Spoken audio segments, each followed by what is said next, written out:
Acting President Yemi Osinbajo has sacked the Director General of the Department of State Service, Lawal Daura. The former DSS boss was in presidential villa when his removal was announced. Reports have it that sacked DSS boss was driven out of the presidential villa in a e-lost van belonging to the Nigerian police. It was gathered that the Vice President Yemi Osinbajo was highly embarrassed by the invasion of the National Assembly by the operative of DSS. It was gathered that the sack letter was prepared even before Daura arrived the presidential villa, and it was handed over to him by Osinbajo aides as BP refused to meet with him. The sack of the DSS boss followed the Tuesday invasion of the National Assembly complex by armed and masked operatives of the department. Osinbajo's senior special assistant on media and publicity, Laolu Akande, announced the sack of Daura in a statement made available to journalists in Abuja.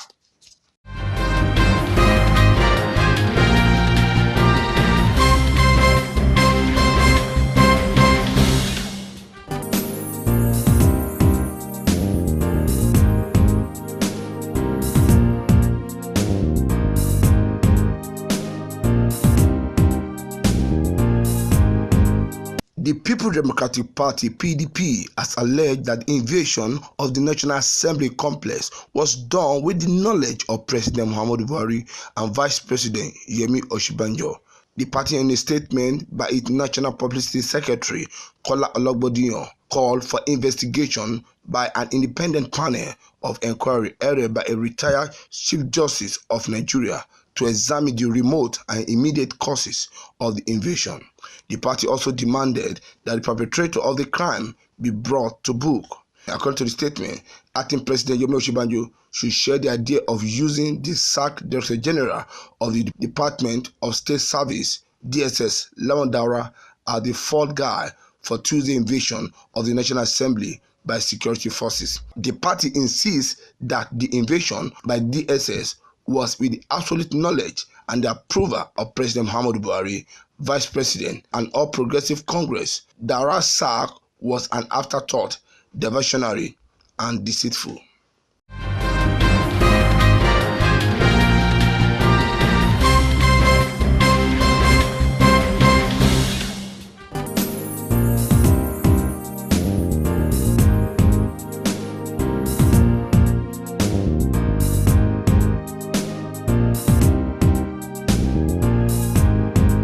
A pressure group under the auspices of the Coalition for Change in Nigeria has faulted former Nigerian President Olusegun Obasanjo over his recent statement on the state of the nation. Obasanjo had last week claimed that he sacrificed for the nation by fighting to defend the country during the Civil War and even being sent to jail over a coup allegation he was innocent of. The group, at a press briefing in Abuja, said the former president, Obasanjo, has turned himself to the #1 enemy of the nation. If Obasanjo so have it well, and he say he has labored so much to bring this government into power in 2015, we also know how he brought the government of Shehu Musa Yar'Adua, the late Yar'Adua, to government, and Goodluck Jonathan. And we also how in public he tore his party card and say Obasanjo will fall Goodluck, and say Goodluck wasn't a good president for this country. Today has brought Muhammadu Buhari, or has contributed to Muhammadu Buhari becoming the president of this country. Now he's dancing the other way around. Have you ever thought and asked yourself, why is he doing that? Have you asked yourself that question? Nigerians, we've gone beyond this level. Nigeria today is not the Nigeria of yesterday. Thank God for the internet, the youth are getting more enlightened. The group warned Nigerians and international communities that Obasanjo is acting to destroy the country and cannot be trusted. We urge the right-thinking Nigerian sections of the population, ask all right-thinking Nigerians to henceforth disregard Obasanjo and anything that is coming from him. He should be allowed to talk only to himself for his delusion to attain that phase. We have the duty as citizens of this great country, Nigeria, to hold the government of this country accountable. We will trivialize we will trivialize that all important assignments if we allow Obasanjo or his proxy or whosoever he is using to run the affairs of this country to come to lead this nation or to take charge of this nation. We must begin to take him.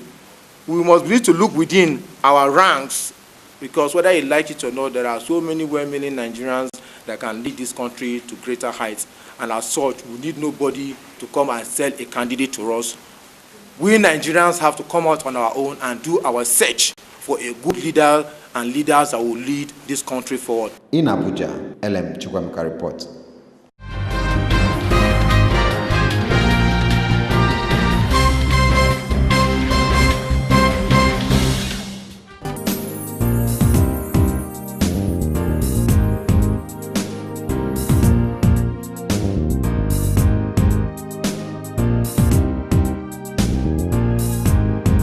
Matthew Sheifa, the most senior director in the Department of State Service, DSS, will act as Director General until further notice.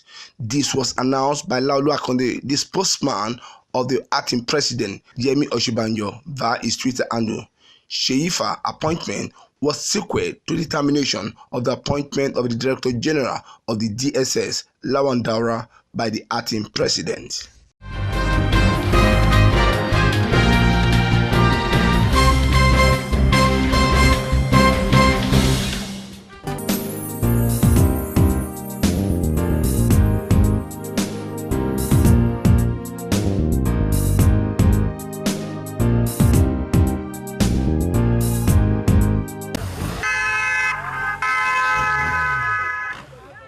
The meeting of the leadership of National Assembly scheduled for Tuesday have been cut off as a result of the security situation at the National Assembly complex. The Deputy Speaker of the House of Representatives, Yusuf Lasun, told reporters that with this tense situation at the National Assembly complex, the meeting was no longer visible.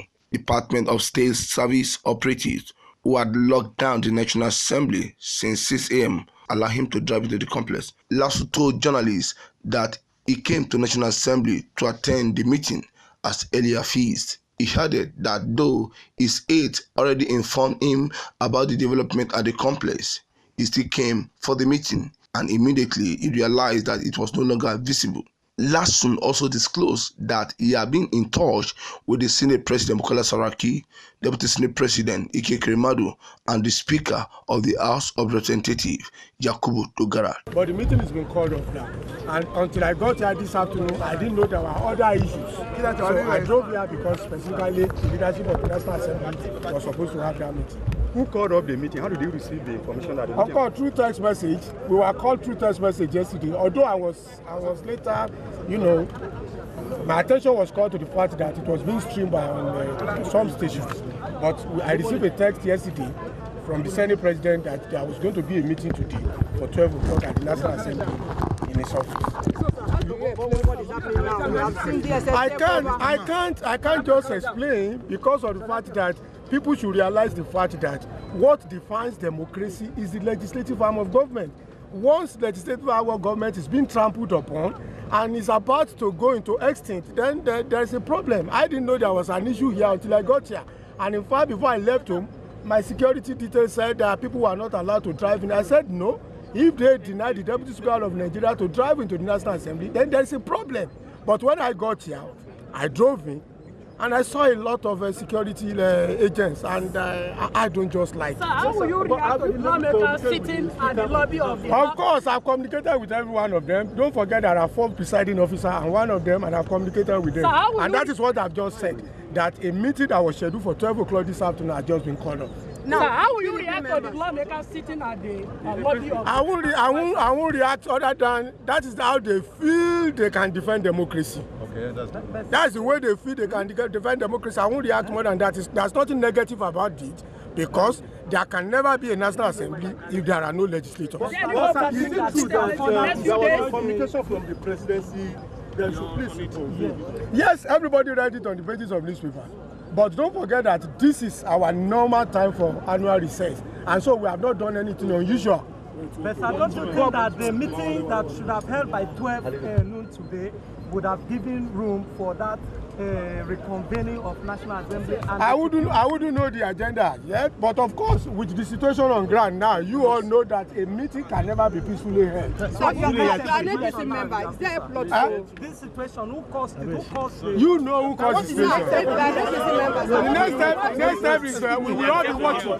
Sir, is there a plot to impeach the president? You are an APC No, I'm not aware of that. I'm an APC member, and I'm not aware of the plot to impeach the Senate president. And don't forget that it is difficult to impeach a presiding officer of the National Assembly, because no matter the method you're going to use, you need the 2/3 of the members, and not 2/3 of the sitting members. You need the totality of the 2/3 of the members of the legislature before you can impeach the 109 presiding vice president. You need the 2/3 of the 109.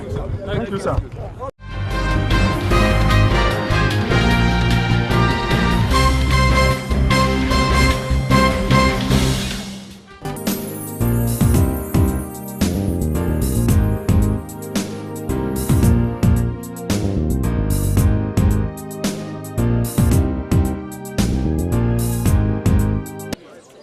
All the senators breaking the law, so we can send it to the U.S. Embassy immediately. Men of the State Security Service (DSS) have taken over the National Assembly complex and prevented lawmakers, journalists, staff, and others from entrance. DSS men who appear battle-ready took strategic position at all the gates leading to National Assembly complex. While some DSS men were marked, some were unmarked and blocked the whole entrance to the National Assembly. It has come to our attention that our colleagues cannot go to work after we adjourned for our summer holidays. We have been informed that the APC senators are attempting to effect a change of leadership. This is anti-democratic, against the law and against the Constitution of the Federal Republic of Nigeria. This morning, I have been in touch with the American Embassy. I will be in touch with the European Union. I will be in touch with Great Britain. I will be in touch with Canada.